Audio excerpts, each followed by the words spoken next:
welcome back for another Star Trek Starships collection review. It's been quite a while, and at long last, I finally have the missing issues which I have been wanting for months. So starting with 148, the Hadar Battleship, seen in Star Trek Deep Space Nine, episodes Valiant and What You Leave Behind. And of course, as you can see, there is a model and a magazine. So I'm going to kick the model aside and dive right into it. All right, and we've got our magazine there. As you can see, issue 148, the Hadar Battleship or Dominion Battleship, depending on how you want to phrase it. Again, it's considered a battleship, launched in 2370s. 1,500 meters long, and the top speed is warp 9.6. We have a nice image on the cover there featuring what looks to be a squadron of these battleships in formation. Turn the page, and of course the magazine format remains the same as always, and we get table of contents, how to mount the model to the stand, and a little bit more spec information there. Of course, affiliated by the Mint or with the Dominion. Let's see what else wasn't mentioned on the front. It has 10 plus polaron beam emitters and quantum torpedoes. So there's that. You turn the page and we get an underside view of the ship, which is pretty cool. And some text from the episode Valiant, of course, and you get that upside down LCARS, or the reverse LCARS, from the Valiant's computers. Turn the page and there's more text, of course, and you get screen caps from What You Leave Behind, the final episode, the Battle of Cardassia, and the Valiant going up against the ship, and so on and so forth. And we have the plan view showing you where various components are, etc. And we have the designing section on the ship, of course designed by John Eaves, the legendary John Eaves. Oh my. And probably one of the more bittersweet magazine fillers, considering I think this issue came out probably a couple of months or so before Aaron Eisenberg passed away.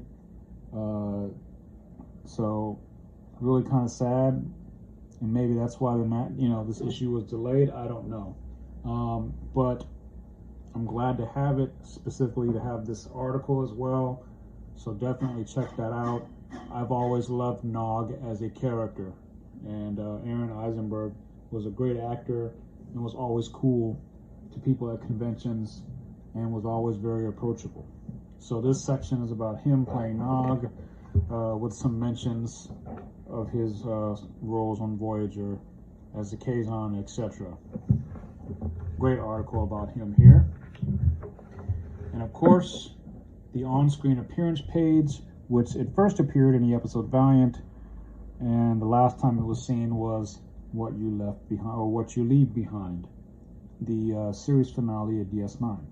So yeah, that wraps up issue 148, the magazine. We've got a nice image of the ship there on the cover, on the back cover. And now, without further ado, let's finally dive right into the ship itself. And here it is. Well, guys, I never thought I'd say this, but holla freaking Luya. So long. Now, for those of you who are wondering, gee, Marcus, how did you get this ship when it's not in stock on the US website and it's still out of stock for subscribers? Well, I went the unconventional method and way, and I went via eBay. I found a lot of ships that were being sold, and that lot was a very small lot, and it consisted of this Hadar battleship, the Crinum warship, and the USS Antares, all ships that I had been wanting or waiting for months. And because the wait took so long, which is why I canceled my subscription in the first place, and have since moved on to a more cherry-picking type of role as far as this collection goes. But yeah, so I got all 3 ships that I've been wanting and waiting for one cheap price, brand new, unopened, unused. So yeah, I'm happy to finally have them and to share with you. So enough rambling. Let's take a look at this. Wow, this model is absolutely fantastic. Look at the detail on there. A lot of paint applications, nice. Interestingly enough, upon reading a magazine, I discovered that these are not the nacelles.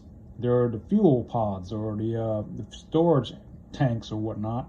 And the nacelles or the warp engines are actually up here, which is interesting.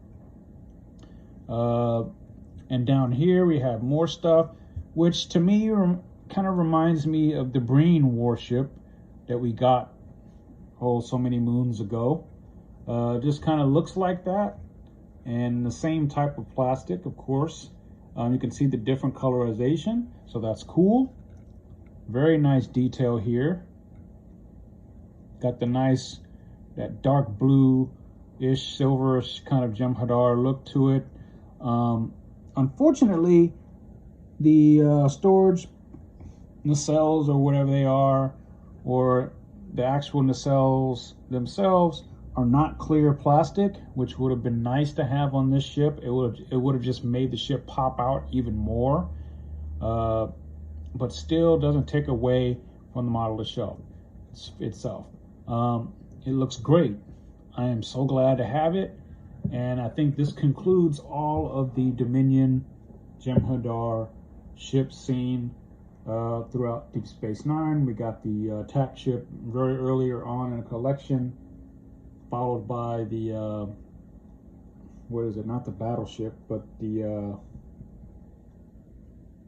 other ship, the other big ship. I forgot what it's called at the moment. It's slipping my mind. And now this, and yeah, it's a great ship, and I've always liked it since I first saw it. Of course, it's not in scale, so don't put any Defiant class models or anything up against this ship and expect to do good battle there. But yes, this was definitely worth the wait. Lots of detail there, lots of detail. The one thing about all the Dominion ships, even on the show, that I wish could have happened is there was some kind of a symbol someplace on the ship, so you know, oh yeah, that's Dominion. But it's very recognizable as Jem'Hadar, and it's really a shame that post Deep Space Nine we never heard of them or from them again. It would have been nice to see how that treaty held out. But don't get me started on Star Trek Picard. That's a rant for a whole other day. Anyway, definitely a fantastic model. Fits in your hand about that much, so pretty big, pretty nice. The bulk of it is metal. The storage pods are metal too, so a lot of die cast in here. Not that heavy. The plastic components are kind of up here, and especially this stuff down here. So you'll definitely see some plastic there. But other than that, it's a fantastic model, and I am so happy and excited to finally have it and share it with all of you. Of course, if you have any questions about it or anything, drop it down below. I'm sure if those of you who don't have this already, if you love Deep Space Nine, if you love the Dominion War, if you love the Jem'Hadar or the Dominion, definitely this is the ship for you. If you're somebody that's just hunting this ship down, just keep looking like I did. It took me a long time to find the right, I guess, scenario in order to buy it. I've seen some that were pretty high priced, and I almost bit the bullet and did it because I wanted it bad enough, but backed myself off of it. And when the right opportunity came along, that was within a price range that was reasonable for me, I took the leap, and now I have the ships that I've been looking for. So just be patient, and eventually you'll come across it.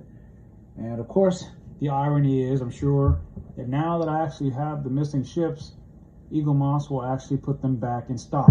That's usually what happens. Once I get something like this that's been out of stock for a while, they end up being in stock, and then I see them everywhere.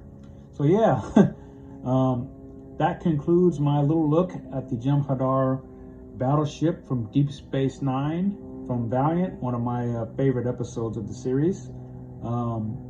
Red Squad, we can do anything. Yeah, once again, any questions, comments, or anything, put them down below. I'll respond back to you as quickly as I can.